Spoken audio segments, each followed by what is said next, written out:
Hello everyone, आज हम करने जा रहे हैं आपके इंग्लिश बुक बी हाइव का second chapter the sound of music, जिसको लिखा है डेब्रा कॉवली ने। इस चैप्टर में राइटर से ज्यादा कैरेक्टर के बारे में बात करने के लिए बहुत कुछ है। इस चैप्टर का मेन कैरेक्टर है एवलिन ग्लेनी, एक ऐसी लड़की जो धीरे धीरे अपनी हियरिंग पावर खो देती है, लेकिन आगे चल के बहुत बड़ी म्यूजिशियन बनती है। ये सुनने में कुछ ऐसा ही है जैसे मैं कहूँ कि एक इंसान जो धीरे धीरे अपनी आंखें खो देता है, अपनी देखने की पावर बिल्कुल खो देता है, लेकिन आगे चल के एक बहुत बड़ा निशानेबाज बनता है। चलिए चैप्टर की डिटेल हम अभी ऐसे बात नहीं करते, चैप्टर रीड करते हैं। हर कोई अपनी बुक और नोटबुक निकाल के बैठे। Evelyn Glennie listen to sounds without hearing it. Evelyn Glennie जो है वो साउंड को सुनती है बिना इसको सुने। यस, वो सुन नहीं सकती लेकिन फिर भी वो साउंड को सुनती है। कैसे, आगे देखते हैं। God may have taken her hearing but he has given her back something extraordinary. भगवान ने बेशक उसकी हियरिंग, उसकी सुनने की एक क्षमता ले ली है, लेकिन उसको बदले में कुछ एक्स्ट्रा ऑर्डिनरी, कुछ अद्भुत दे दिया है। What we hear she feels. जो हम सुनते हैं वो उसको फील करती है। Far more deeply than any of us. हम में से किसी से भी बहुत ज्यादा डीपली, बहुत ज्यादा गहराई से, यानी कि उतनी गहराई से हम महसूस नहीं कर सकते जितनी गहराई से ये एवलिन ग्लेनी करती है। That is why she express music so beautifully. और शायद यही कारण है जिसके चलते वो म्यूजिक को इतने अच्छे से एक्सप्रेस करती है, क्योंकि उसको पता है किस तरह का म्यूजिक का एक्सप्रेशन इंसान पे कैसा असर डालेगा। वो सुन नहीं सकती, वो फील करती है, इसीलिए उसके अंदर ये कैलिबर पैदा हो गई है। ये नेक्स्ट लाइन का कोई खास मतलब नहीं है, ये बस बताया गया है कि कैसे एक इंसान अपनी फिजिकल डिसेबिलिटी से लड़ता है। मेन चैप्टर यहाँ से स्टार्ट होता है। Yes, rush hour crowd. Rush hour से मतलब होता है वो वक्त जब भीड़ भाड़ बहुत ज्यादा होती है, यानी कि बहुत ही व्यस्तता का वक्त। Rush hour crowd. Jostle. Jostle से मतलब है धक्का मुक्की। जैसे कि एग्जाम्पल लेते हैं, बहुत ही सिंपल सा। जब छुट्टी होती है, टीचर बोलता है बच्चों को लाइन में लग जाओ, क्लास से तब बाहर निकलना है, लेकिन जैसे ही टीचर की थोड़ी सी नजर फिरती है और बच्चे क्या करते हैं, धक्का मुक्की करके एक दूसरे से आगे निकलने की कोशिश करते हैं, तो उस टाइम पे वो जॉशलिंग कर रहे होते हैं। हाँ, जोशल का मतलब धक्का मुक्की। Rush hour crowd jostle for position on the underground train platform. जो उस व्यस्त टाइम की जो भीड़ थी वो धक्का मुक्की कर रही थी अपनी पोजीशन के लिए अंडरग्राउंड ट्रेन प्लेटफॉर्म पे। A slight girl. स्लाइट से मतलब है दुबली पतली सी, छोटी और पतली। एक छोटी सी और पतली सी लड़की, लुकिंग यंगर देन हर 17 ईयर्स, जो अपने 17 साल की उम्र से थोड़ी सी छोटी दिख रही थी, वॉज नर्वस yet excited। जो बहुत नर्वस थी लेकिन फिर भी बहुत एक्साइटेड थी। As she felt the vibration of approaching train। जैसे ही उसने महसूस किया, उसने फील किया उस वाइब्रेशन को, उस कंपन को, उसकी तरफ आती हुई ट्रेन का कंपन। It was her first day at the prestigious Royal Academy of Music in London. ये उसका पहला दिन था लंदन की prestigious royal academy of music में। And daunting enough for any teenager fresh from a Scottish form.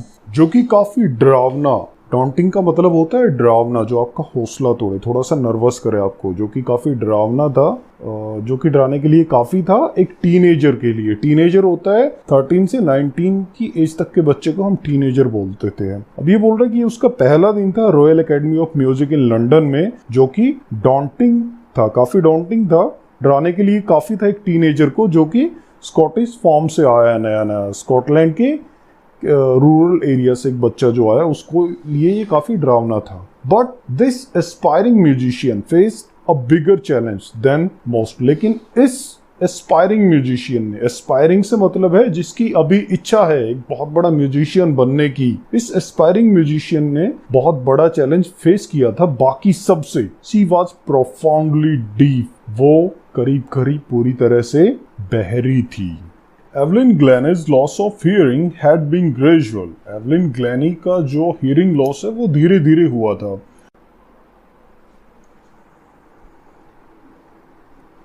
Her mother remembers noticing something was wrong when the 8-year-old Evelyn was waiting to play the piano। उसकी माँ को याद है जब उसने notice किया था फर्स्ट टाइम कि कुछ तो गलत था, जब 8 साल की एवलिन अपनी बारी का इंतजार कर रही थी पियानो प्ले करने के लिए। अब उसकी मॉम बोल रही है, they called her name and she didn't move, उन्होंने उसका नाम पुकारा लेकिन उसने मूव नहीं किया। I suddenly realise she had not heard, मैंने अचानक रियलाइज किया कि उसने शायद सुना नहीं है। सेज इजाबेल ग्लेनी, ये सब इजाबेल ग्लेनी ने कहा है, जो इजाबेल ग्लेनी एवलिन ग्लेनी की मॉम है। For quite a while Evelyn manage to conceal her growing deafness from friends and teachers. For quite a while यानी कि थोड़े बहुत टाइम के लिए एवलिन ने मैनेज किया हर ग्रोइंग डीपनेस, उसके बढ़ते हुए बहरेपन को कंसील रखना यानी कि छिपा के रखना। कंसील का मतलब होता है कोई चीज जब आप सीक्रेट रखते हो। तो थोड़े बहुत टाइम के लिए एवलिन ने उसके बढ़ते हुए बहरेपन को छिपा के रखना मैनेज किया अपने फ्रेंड से और अपने टीचर से। But by the time she was 11 her mark had deteriorated and her headmistress asked her parents to take her to a specialist। लेकिन 11 साल की उम्र तक उसके जो मार्क्स है, उसकी जो परसेंटेज है वो बद से बदतर हो चुकी थी, यानी कि डिटीरियोरेट हो चुकी थी बहुत बुरी तरह। और उसकी जो हेड मिस्ट्रेस है, जैसे देखो प्रिंसिपल अगर मेल होता है तो उसको हेड मास्टर बोल देते हैं, लेकिन यहाँ पे हेड मिस्ट्रेस यानी कि उसके स्कूल की जो हेड थी उसने उसके पेरेंट्स को कहा इसको किसी स्पेशलिस्ट के पास लेके जाने के लिए। It was then discovered that her hearing was severely impaired as a result of gradual nerve damage। उस टाइम पे ये डिस्कवर हो चुका था, यानी कि इस बात को उस टाइम पे पता लग चुका था सबको कि उसकी जो हियरिंग है वो बहुत बुरी तरीके से वीक हो चुकी है, कमजोर पड़ चुकी है, यानी कि डैमेज हो चुकी है नर्व डैमेज के चलते। धीरे धीरे उसके नर्व डैमेज के चलते उसकी जो हियरिंग थी वो बहुत बुरी तरह से वीक हो चुकी थी। They were advised that she should be fitted with hearing aids and sent to a school for the deaf। उन्होंने एडवाइस दिया, उन्होंने सलाह दी उसके पेरेंट्स को कि उसको उस पे कोई हियरिंग एड फिट कर देनी चाहिए, यानी कि बहरे लोगों के लिए कुछ मशीन्स वगैरह होती है जो सुनने में उनकी हेल्प करती है। उसके स्कूल वालों ने एडवाइज किया कि उस पे इस तरह की कोई मशीन फिट कर देनी चाहिए और उसको बहरे बच्चों के स्कूल में भेज देना चाहिए। Everything suddenly look black says Evelyn. तब एवलिन कहती है कि इस वक्त सब कुछ एकदम से ब्लैक हो गया था, सब कुछ उसको ब्लैक दिखाई दे रहा था, यानी कि उसका भविष्य एकदम अंधकार में उसको दिखाई दे रहा था। But Evelyn was not going to give up, लेकिन एवलिन गिव अप नहीं करने वाली थी, वो हार नहीं मानने वाली थी। शी वॉज डिटरमाइंड, वो पूरी तरह से डिटरमाइंड थी, यानी कि उसने दृढ़ निश्चय कर लिया था to lead a normal life and pursue her interest in music, एक नॉर्मल लाइफ जीने का और म्यूजिक में उसके इंटरेस्ट को फॉलो करने का। One day she noticed a girl playing a xylophone। अब ये xylophone एक म्यूजिकल इंस्ट्रूमेंट ही होता है, इसको डिस्क्राइब तो शायद मैं नहीं कर सकता, लेकिन पिक से आप थोड़ा सा आइडिया लगा सकते हैं। आपने अपनी रियल लाइफ में या मूवीज में कभी इस इंस्ट्रूमेंट को शायद देखा होगा। Anyway, one day she noticed a girl playing a xylophone. एक दिन उसने एक लड़की को देखा जो जाइलोफोन प्ले कर रही थी and decided that she wanted to play it too. वो डिसाइड किया कि वो भी इसको प्ले करना चाहती है, वो भी इस जाइलोफोन को बजाना चाहती है। Most of the teachers discouraged her, ज्यादातर टीचर्स ने उसको डिस्करेज किया।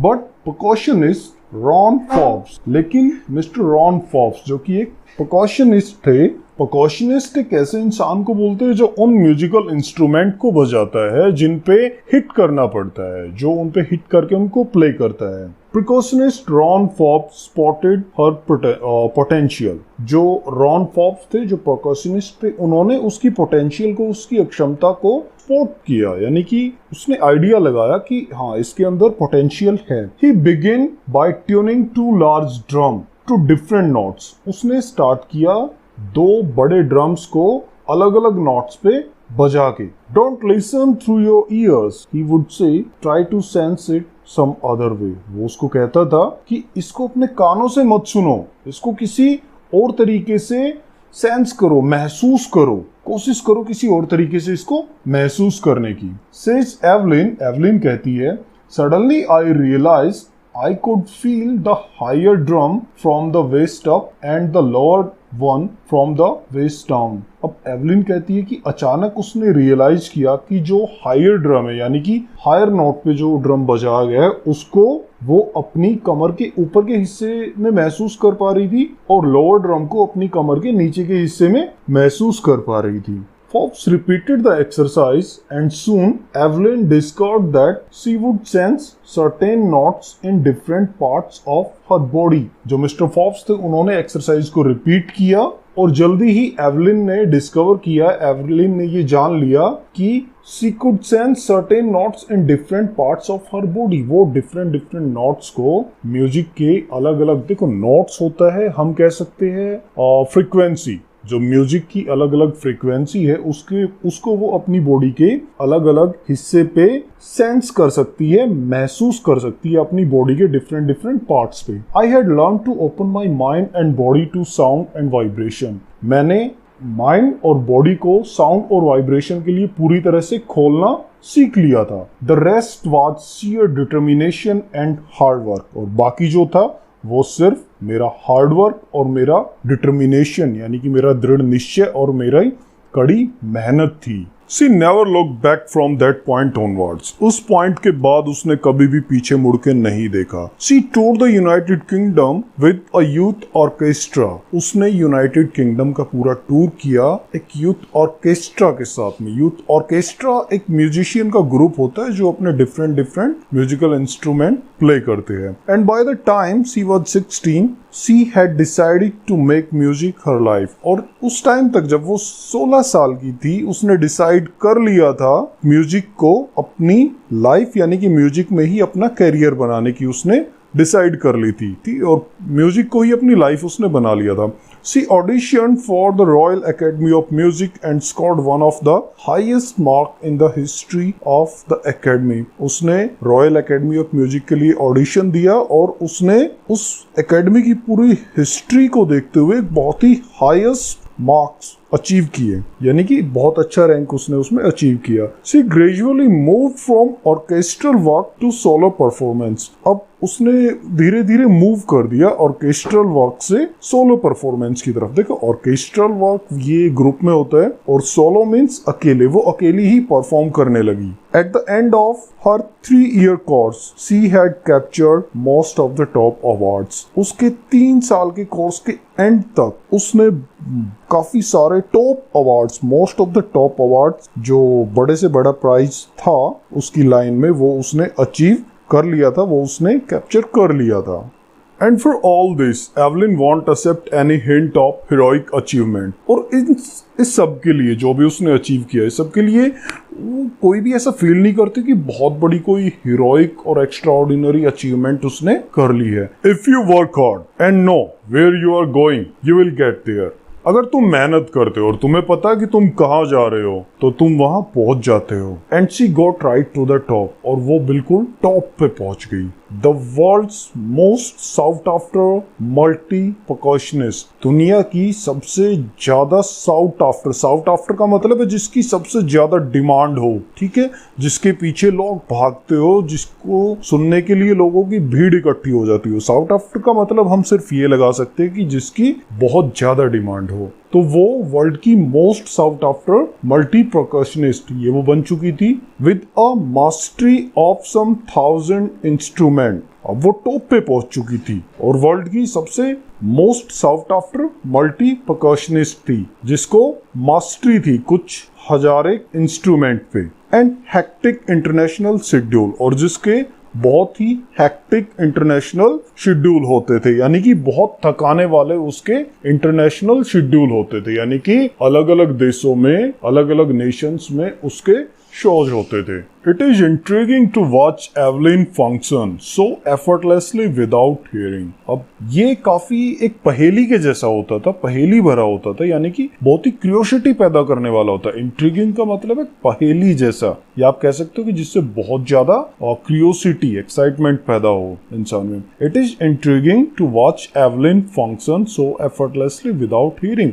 ये काफी क्यूरियोसिटी से भरा हुआ होता था एवलिन का फंक्शन देखना. सो एफर्टलेसली, इतना बिना कोई एफर्ट किए, बिना सुने वो इतना एफर्टलेसली तरीके से परफॉर्म करती थी, बिना सुने वो भी। तो ये अपने आप में एक पहेली जैसा ही था। In our 2 hour discussion she never missed a word. हमारी 2 घंटे की डिस्कशन में उसने कभी भी एक वर्ड भी मिस नहीं किया। Man with bushy beard give me trouble. वो कहती है कि वो लोग जो हंसते, इसी लाफ, वो हंसते हुए कहती है कि जिन लोगों की बड़ी बड़ी दाढ़ी होती है बिल्कुल झाड़ी की जैसी, वो उसको परेशान करते हैं। अब देखो वो सुन नहीं सकती तो वो लिप रीडिंग के थ्रू ही सामने वाले की बात समझती है। तो जिसकी दाढ़ी बड़ी है, उसके लिप्स ठीक से दिखाई नहीं देते, तो वो उनको अच्छे से रीड नहीं कर पाती। इसलिए वो बोलती है कि man with bushy beard give me trouble. वो इंसान जिनकी बड़ी बड़ी झाड़ी जैसी दाढ़ी होती है वो उसको, उसके लिए परेशानी पैदा करते हैं। It is not just watching the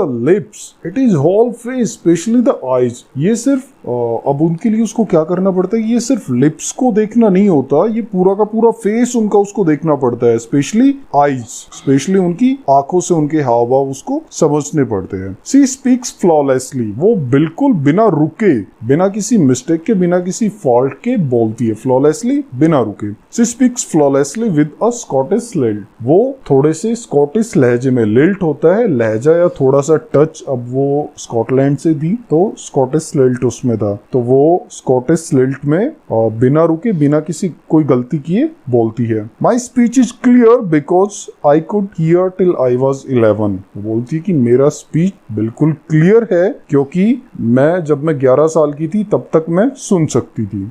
But that doesn't explain how she managed to learn French and master basic Japanese। लेकिन इस बात से ये एक्सप्लेन नहीं हो पाता कि उसने फ्रेंच को सीखना कैसे मैनेज किया और बेसिक जापानीज पे मास्टरी कैसे उसने हासिल कर ली। वो सुन नहीं सकती थी, लेकिन यहाँ से उसका एक और टैलेंट पता लगता है कि बिना सुने, बिना हियरिंग पावर के उसने 2 फॉरेन लैंग्वेज भी सीख ली थी। एक थी फ्रेंच और दूसरी थी Japanese. As for music she explain. अब वो एक्सप्लेन करते हुए बोलती है कि एज फॉर म्यूजिक, जहां तक म्यूजिक की बात है, it pass in through every part of my body. कि ये जैसे मेरी बॉडी के हर पार्ट से मेरे अंदर चला जाता है म्यूजिक। यानी कि वो कहना चाह रही है कि वो अपने हर बॉडी पार्ट से म्यूजिक को फील कर सकती है। वो आगे कहती है इट टिंगल्स इन माई स्किन। टिंगल का मतलब है कि जब इंसान के अंदर थोड़ी झंझनाहट सी पैदा हो, तो वो बोलती है कि टिंगल्स इन माई स्किन, ये मेरी स्किन में झंझनाहट पैदा करता है। My cheek bone and even in my hairs. मेरी गालों की हड्डियों में और यहाँ तक कि मेरे बालों में भी म्यूजिक झंझनाहट पैदा करता है। यानी कि बालों तक से वो म्यूजिक को फील कर सकती है। When she plays the xylophone, जब वो जाइलोफोन प्ले करती है, she can sense the sound passing up the stick into her fingertips। वो साउंड को यानी कि वाइब्रेशन को सेंस कर सकती है, फील कर सकती है उन जाइलोफोन की स्टिक से होते हुए। एक 2 स्टिक होती है, पहले पिक्चर में आप देख चुके हो। जाइलोफोन उन स्टिक के थ्रू ही प्ले किया जाता है। जब वो उसको प्ले करती है तो वो उसकी वाइब्रेशन को, उसकी साउंड को अपने उन स्टिक से होते हुए अपनी फिंगर टिप्स पे, अपनी फिंगर के ऊपर जहां से उसने होल्ड किया होता है उसको, उन स्टिक्स को, वहां पे वो महसूस कर सकती है उसकी साउंड को। By leaning against the drum she can feel the resonance flowing into her body. Drum के सामने झुक के वो उसकी रेजोनेंस को, यानी कि उसकी गूंज को अपनी पूरी बॉडी में फ्लो करते हुए, यानी कि बॉडी के हर हिस्से में जाते हुए महसूस कर सकती है। On a wooden platform, she removes her shoes so that the vibration pass through her bare feet and up her legs। और किसी भी लकड़ी के प्लेटफॉर्म पे वो अपने जूते उतार देती है ताकि जो वाइब्रेशन है वो उसके नंगे पैरों से पास होते हुए ऊपर उसके पैरों में जा सके। यानी कि वो अपने पैरों के थ्रू भी वाइब्रेशन को महसूस कर सकती है। Not surprisingly, Evelyn delights her audience। ये कोई सरप्राइज की बात नहीं है, यानी कि बिना किसी सरप्राइज के एवलिन अपने ऑडियंस का, जो उसका शो देखने के लिए आते हैं, उनका बहुत मनोरंजन करती है। इन 1991 में she was presented with the royal philharmonic society's prestigious soloist of the year award. 1991 में उसको फिलहार्मोनिक सोसाइटी की तरफ से एक prestigious soloist of the year award से सम्मानित किया गया। सोलोसिस्ट अवार्ड अब यहाँ पे आया है तो इसका मतलब ये उस इंसान को मिलता है जो अकेला सबसे बेस्ट परफॉर्मेंस करता है। Says master percussionist James blades, ये मास्टर परकशनिस्ट है। परकशनिस्ट मैं आपको पहले बता चुका हूँ, जो उन म्यूजिकल इंस्ट्रूमेंट को बजाते हैं जो जिन पे हिट करना पड़ता है उनको बजाने के लिए, उनको प्ले करने के लिए। अब ये कहते हैं, मिस्टर जेम्स ब्लेड्स कहते हैं, ये लाइन आप शुरू में भी रीड कर चुके हो, God may have taken her hearing but He has given her back something extraordinary. भगवान ने उसकी सुनने की पावर शायद ले ली है, लेकिन उसको बदले में कुछ एक्स्ट्रा ऑर्डिनरी दे दिया, बहुत ही अद्भुत चीज उसको बदले में दे दी है। What we hear, she feels. जो हम सुनते हैं उसको वो फील करती है, महसूस करती है, far more deeply than any of us. हम में से किसी से भी बहुत ज्यादा गहराई से वो फील करती है। यानी कि एक नॉर्मल इंसान जो सुन सकता है म्यूजिक को, वो उसको उतना फील नहीं कर पाता। That is why she express music so beautifully. और इसीलिए यही कारण है कि वो म्यूजिक को इतना ब्यूटीफुली एक्सप्रेस करती है, इतने अच्छे तरीके से रिप्रेजेंट करती है म्यूजिक को। Evelyn confess that she is something of a workaholic. अब एवलिन कन्फेस करती है, वो इस बात को मानती है कि वो कुछ वर्कहॉलिक टाइप है, यानी कि वो बिना काम के नहीं रह सकती, जिसको हर टाइम पे कुछ ना कुछ काम चाहिए करने के लिए। I have just got to work. मुझे कुछ ना कुछ करने को बस चाहिए। Often harder than classical musician. अक्सर जो क्लासिकल म्यूजिशियन होते हैं उनसे भी कुछ ज्यादा हार्ड वर्क उसको करने के लिए चाहिए। But the reward are enormous. लेकिन जो रिवॉर्ड्स है वो बहुत बड़े हैं, जो उसको इनाम मिले हैं उसके काम के बदले वो बहुत बड़े हैं। Apart from the regular concert, Evelyn also give free concert in prison and hospitals. जो उसके रेगुलर कंसर्ट्स होते हैं, यानी कि जो उसके रेगुलर शोज होते हैं, उसके अलावा वो क्या करती है, वो प्रिजन में और हॉस्पिटल्स में फ्री कंसर्ट देती है। यानी कि वहां पे जेल में और हॉस्पिटल्स में अपने शोज को फ्री ऑफ कॉस्ट रखती है, वहां किसी से कुछ चार्ज नहीं किया जाता। She also gives high priority to classes of young musician। और जो यंग म्यूजिशियन होते हैं वो उनकी क्लासेस को सबसे ज्यादा प्रियोरिटी देती है, यानी कि यंग बच्चों को सिखाने पे भी वो बहुत ज्यादा ध्यान देती है। Ann Richlin of the Beethoven fund of for deaf children says. Ann Richlin, ये कोई एन रिचलिन है जो कि Beethoven fund for deaf children, ये कोई सोसाइटी का नाम है या किसी और ऑर्गेनाइजेशन का नाम है, इससे बिलोंग करती है। ये कहती है उसके बारे में, she is a shining inspiration for deaf children. वो एक चमकती हुई इंस्पिरेशन है, एक एग्जाम्पल है फॉर डीप चिल्ड्रन, बहरे बच्चों के लिए, जो बच्चे सुन नहीं सकते उनके लिए ये एक शाइनिंग इंस्पिरेशन है, उनका हौसला बढ़ाने वाली है। They sees that there is nowhere that they can not go. वो देखते हैं कि ऐसी कोई जगह नहीं है, ऐसा कुछ भी नहीं है जहां वो नहीं जा सकते, क्योंकि एवलिन ने वो करके दिखाया है जो शायद कोई सोच भी नहीं सकता है। मैंने आपको चैप्टर के शुरू में ही कहा था कि ये आपको कुछ ऐसा लगेगा जैसे हम कहे कि एक आंख का अंधा इंसान निशानेबाजी में चैंपियन बन गया है, बिल्कुल वैसा ही है। एक लड़की जो सुन नहीं सकती वो एक बहुत बड़ी प्रिकॉशनिस्ट बन चुकी है, वो एक बहुत बड़ी म्यूजिशियन बन गई है, और इसीलिए वो बाकी डीफ बच्चों के लिए एक बहुत बड़ी इंस्पिरेशन है। उसने साबित कर दिया है कि ऐसा कुछ भी नहीं है जो वो नहीं कर सकते। Evelyn Glennie has already accomplished more than the most people twice her age. Evelyn Glennie already इतना कुछ अचीव कर चुकी है, इतना कुछ कर चुकी है जो उसकी एज से डबल के इंसान भी शायद नहीं कर पाते उस टाइम तक। She has brought caution to the front of the orchestra। वो cautions को ऑर्केस्ट्रा के बिल्कुल फ्रंट पे ले आई है। And demonstrated that it can be very moving। और उसने डिमॉन्स्ट्रेट कर दिया है कि ये भी बहुत ही मूविंग, यानी कि बहुत ही टचिंग और बहुत ही फीलिंग को टच करने वाला हो सकता है, जैसे कि ऑर्केस्ट्रा का म्यूजिक कर देता है। She has given inspiration to those who are handicapped, people who look to her and say, if she can do it, I can। वो उन लोगों को इंस्पिरेशन दे चुकी है जो कि हैंडीकैप्ड है, जो अपाहिज है, वो उनके लिए एक इंस्पिरेशन है, वो उनको इंस्पिरेशन दे चुकी है बहुत सारी। वो लोग जो उसको देखते हैं वो कहते हैं if she can do I can do. अगर ये कर सकती है तो हम भी कर सकते हैं। एक अपाहिज बच्चा जब देखता है कि एक बहरी लड़की बहुत बड़ी म्यूजिशियन बन गई है तो उसके अंदर एक आशा की किरण पैदा होती है, एक उम्मीद पैदा होती है कि अगर ये ऐसा कर सकती है तो मैं भी कुछ स्पेशल कर सकता हूँ। यानी कि ये सबसे बड़ा पॉइंट है। वो हैंडीकैप्ड बच्चों के लिए मेरे हिसाब से सबसे बड़ी इंस्पिरेशन बन गई है। And not the least she has given enormous pleasure to millions. और इतना ही नहीं है, वो लाखों लोगों को खुशी दे चुकी है अपने म्यूजिक के थ्रू। तो ये था आपका चैप्टर, और इस चैप्टर से मेरी ख्याल से एक बात तो आप सब समझ ही चुके हो कि अगर इंसान ठान ले तो कुछ भी कर सकता है। This year, this 2020 is the most challenging year of our life so far. ये जो साल चल रहा है 2020 का, ये हमारी लाइफ का सबसे चैलेंजिंग ईयर है। बच्चों, आप इस साल दो काम कर सकते हो। या तो आप अपने आप को बहाने दे सकते हो कि नहीं, कोविड-19 का टाइम है, सब काम रुके हुए हैं, टीचर से ज़्यादा हेल्प हमें मिल नहीं रही है, हमारे पास टीचर नहीं है तो हम अभी पढ़ाई नहीं कर सकते। या फिर आप थोड़ी सी एक्स्ट्रा मेहनत करके अगर आप ठान लो, बिल्कुल एवलिन ग्लैनी की तरह अगर आप ठान लो, तो इस साल को भी उतना ही अच्छा बना सकते हो पढ़ाई के मामले में जितने आपके अब तक के बाकी साल रहे हैं। बस थोड़ी सी एक्स्ट्रा मेहनत लगेगी और अपने आप को बहाने देने से बचना होगा। सो बेस्ट ऑफ लक, मिलते हैं नेक्स्ट चैप्टर में।